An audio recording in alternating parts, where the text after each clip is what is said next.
শাহবাগ মোড়ে আছি, যেখানে আন্দোলনকারী বিক্ষুব্ধ ছাত্র জনতা কিন্তু এখন অবস্থান নিয়েছে। এর আগে তারা রাত 11টা পর্যন্ত কিন্তু হোটেল ইন্টারকন্টিনেন্টাল যে আছে ওই মোড়ে ছিল, অর্থাৎ মিন্টু রোডের প্রবেশ মুখে তারা সেখানে ছিল।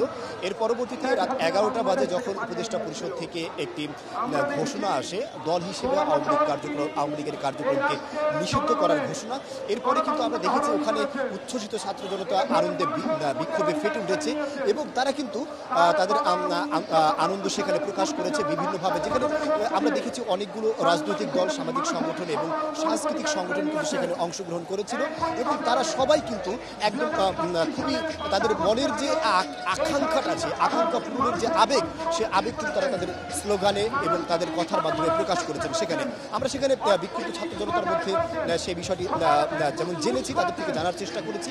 তারা আমাদেরকে যা জানিয়েছে যে তাদের দীর্ঘদিনের দাবি, অর্থাৎ 5ই আগস্ট থেকে ফ্যাসিস্ট আওয়ামী সরকারের যে পতন হয়েছে, এই পতন হওয়ার পর থেকে তাদের আসলে প্রকৃত দাবি হচ্ছে আওয়ামী সরকারকে দল হিসেবে আওয়ামী লীগের নিষিদ্ধ করা এবং দল হিসেবে আওয়ামী লীগ গত 15 বছর যে দুঃশাসন চালিয়েছে সাধারণ জনগণের উপরে, সেই দুঃশাসনের বিচার দাবি তাদের ছিল। এখানে আমরা দেখেছি গত 3 দিন ধরে তারা কিন্তু এখানে লাগাতার আন্দোলন করে যাচ্ছে, অবস্থান কর্মসূচি পালন করছে শাহবাগ মোড় এবং হোটেল ইন্টারকন্টিনেন্টাল। এর আগে তারা কিন্তু প্রধান উপদেষ্টার বাসভবন যমুনার সামনে অবস্থান করেছিল। এর আগে আমরা দেখেছি যে বিভিন্ন সময় গত 5ই আগস্টের পরে সরকার কিন্তু আওয়ামী লীগের ভাতৃপ্রতিম সংগঠন ছাত্রলীগকে গত 23 অক্টোবর 2024 কিন্তু তাদেরকে নিষিদ্ধ করে। এর পরবর্তীতে গত বৃহস্পতিবার কিন্তু আমরা দেখেছি আওয়ামী লীগের আরও দুটি সহযোগী সংগঠন স্বেচ্ছাসেবক লীগ এবং যুবলীগকে নিষিদ্ধ করা হয়েছে। এর পরবর্তীতে আমরা দেখেছি যে যখন নিষিদ্ধ করা হয়, ছাত্র জনতা কিন্তু শুধু আওয়ামী লীগের সহযোগী সংগঠন এবং ভাতৃপ্রতিম সংগঠনকেই নিষিদ্ধ করার মাধ্যমে তারা আসলে সন্তুষ্ট হয়নি।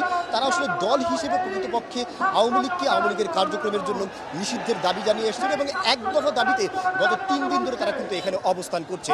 এবং সেই অবস্থানের পরিপ্রেক্ষিতে আমরা জানি আজকে রাত্রে 9টা বাজে হাসনাত আবদুল্লাহ, অর্থাৎ যে আন্দোলনের ডাক দিয়েছে, আন্দোলনের গত 5ই আগস্টে যাদের নেতৃত্বে আসলে ছাত্র জনতা রাজপথে নেমে এসেছিল, সেই নেতৃত্ব দানকারী সংগঠন বৈষম্যবিরোধী ছাত্র আন্দোলনের অন্যতম নেতা হাসনাত আবদুল্লাহ কিন্তু আজকে রাত 9টায় 1 ঘন্টার সময় বেঁধে দেয় সরকারকে তাদের দাবি মেনে নেওয়ার জন্য। এর পরবর্তীতে আমরা দেখেছি সরকার পক্ষ থেকে একটি বৈঠকের আয়োজন করা হয় এবং সেই বৈঠকের পরে কিন্তু রাত 11টার দিকে তারা কিন্তু দল হিসেবে আওয়ামী লীগের কার্যক্রমকে নিষিদ্ধ করে। এর পরবর্তীতে তারা যখন তাদের যে 3টি দাবি, সেখানে আওয়ামী লীগকে সম্পূর্ণরূপে দল হিসেবে নিষিদ্ধ করার যে দাবি, সেই দাবি কার্যকর না হওয়া পর্যন্ত তারা কিন্তু রাজপথে থাকার ঘোষণা দিয়ে এই হোটেল ইন্টারকন্টিনেন্টাল থেকে শাহবাগ মোড়ে এসে অবস্থান নেয়। এবং আমরা দেখেছি শাহবাগ মোড়ে তারা যে এখানে তাদের যে স্টেজ আছে, স্টেজ থেকে তাদের বিদ্রোহী গান, কবিতা এবং তারা কিন্তু তাদের বক্তব্য এখান থেকে দিয়ে যাচ্ছেন এবং তারা কিন্তু জানাচ্ছেন তাদের দাবি কার্যতভাবে